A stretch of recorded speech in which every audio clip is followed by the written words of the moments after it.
প্রত্যেক দিনের মতন আজকে আবার একটি রেসিপি নিয়ে আপনাদের সামনে হাজির হলাম।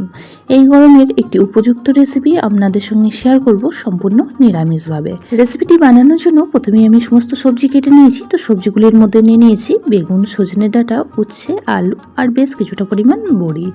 তো এখন এই রেসিপির জন্য একটা মশলা রেডি করে নেব। তার জন্য এখানে দিয়ে দিলাম হাফ চা চামচ হলুদ সর্ষে আর তার সাথে হাফ চা চামচ কালো সর্ষে, হাফ ইঞ্চি আদা, সাথে একটা কাঁচা লঙ্কা দিয়ে পেস্টটা রেডি করে নেব।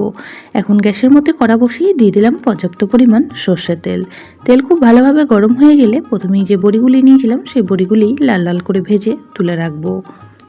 আজকের সম্পূর্ণ রেসিপিটি আমি সর্ষের তেলে বানাচ্ছি, আর সর্ষের তেলে বানালে কিন্তু এই রেসিপির স্বাদটা বেশ ভালো লাগে। তবে আপনারা চাইলে সাদা তেলেও বানিয়ে নিতে পারেন। তো বড়িগুলি ভেজে তুলে রাখার পর কেটে রাখা উচ্ছেগুলি দিয়ে দিলাম, আর তার সাথে দিয়ে দিলাম খুব সামান্য পরিমাণ হলুদ গুঁড়ো আর সামান্য একটু লবণ দিয়ে উচ্ছেগুলিকেও এখন বেশ লাল লাল করে ভেজে নেব। আপনারা যদি তেঁতোটা কম খেতে পছন্দ করেন সেক্ষেত্রে উচ্ছের পরিমাণটা কম করে নেবেন, আর উচ্ছেটি ভাজার সময় বেশ কড়া কড়া করে ভেজে নেবেন। তাহলে এই রেসিপিতে তেঁতোর পরিমাণটা কমই লাগবে। আর যারা তেঁতো খেতে পছন্দ করেন তাদের তো কোনো কথাই নেই, এই রেসিপিটি খুবই ভালো লাগবে। উচ্ছেগুলি ভাজা হয়ে গেছে, এখন একটা পাত্রে তুলে রেখে দিলাম। আর কড়ার মধ্যে যে অবশিষ্ট তেলটা রয়েছে তার মধ্যে কেটে রাখা বেগুনগুলিও ভেজে নিচ্ছি। তো বেগুনের মধ্যে একই রকমভাবে দিয়ে দিচ্ছি খুব সামান্য পরিমাণ হলুদ গুঁড়ো, আর তার সাথে খুব সামান্য লবণ দিয়ে বেগুনগুলিকেও ভেজে নেব। আবারও একবার বলে রাখি, যে সকল নতুন বন্ধুরা আজকে ফার্স্ট টাইম আমার চ্যানেলে ভিজিট করেছেন আর আজকের ভিডিওটা দেখছেন, তো অবশ্যই করে চ্যানেলটি সাবস্ক্রাইব করে দেবেন আর পাশে থাকা বেল আইকনটি অল করে দেবেন।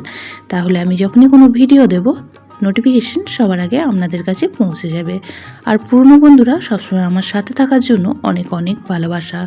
তো বেগুনগুলি লবণ হলুদ দিয়ে খুব ভালো করে নাড়াচাড়া করে নিয়ে 2 মিনিটের জন্য ঢাকা চাপা দিয়ে দিয়েছিলাম।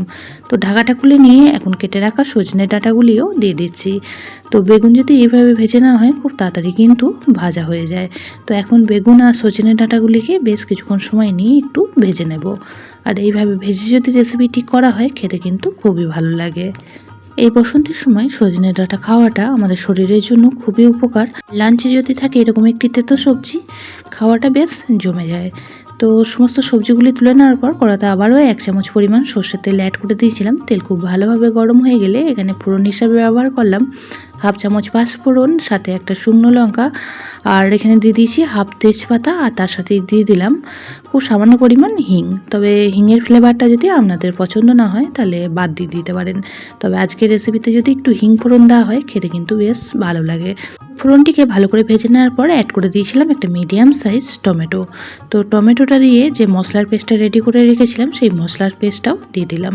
এখন সমস্ত কিছু খুব ভালো করে নাড়াচাড়া করে মিশিয়ে নিয়ে এখানে দিয়ে দিচ্ছি 1/4 চামচ হলুদ গুঁড়ো আর খুব সামান্য পরিমাণ একটু জিরে গুঁড়ো।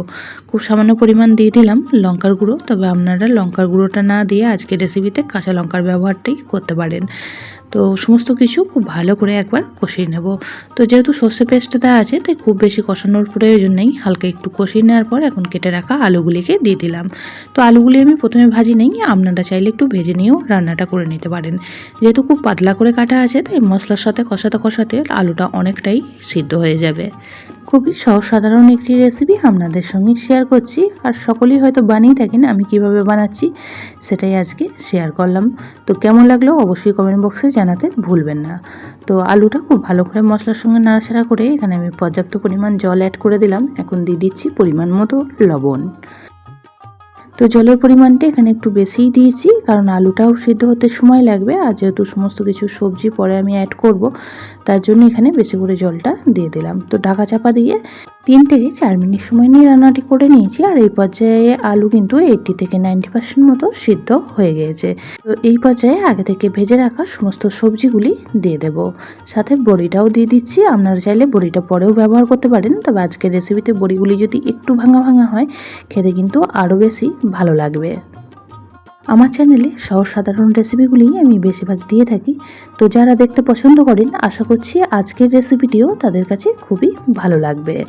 এখন সমস্ত সবজিগুলি খুব ভালো করে নাড়াচাড়া করে মিশিয়ে নেব, আর গ্যাসের ফ্লেম লো টু মিডিয়ামে রেখে 7 থেকে 8 মিনিট সময় নিয়ে রান্নাটি করে নেব।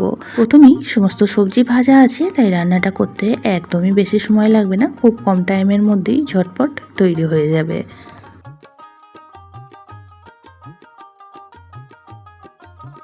7 মিনিট সময় নিয়ে রান্নাটি করে নিয়েছি। এখন ওপর নিচ খুব ভালো করে একবার নাড়াচাড়া করে মিশিয়ে নেব। তো আলু এখানে সম্পূর্ণ সিদ্ধ হয়ে গেছে আর সজনে ডাঁটাগুলিও খুব ভালোভাবে সিদ্ধ হয়ে গেছে। তো রেসিপিটি আমাদের একদমই রেডি হয়ে এসেছে। এখন গ্যাসের ফ্লেম অফ করে দেব আর একটা পাত্রে নামিয়ে নেব।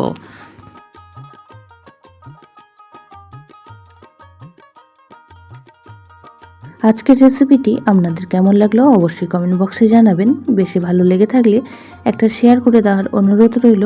সবাই খুব ভালো থাকবেন, সুস্থ থাকবেন। আবারও দেখা হচ্ছে অন্য কোনো ব্লগ বা রেসিপির সাথে। ততক্ষণের জন্য সবাইকে টাটা।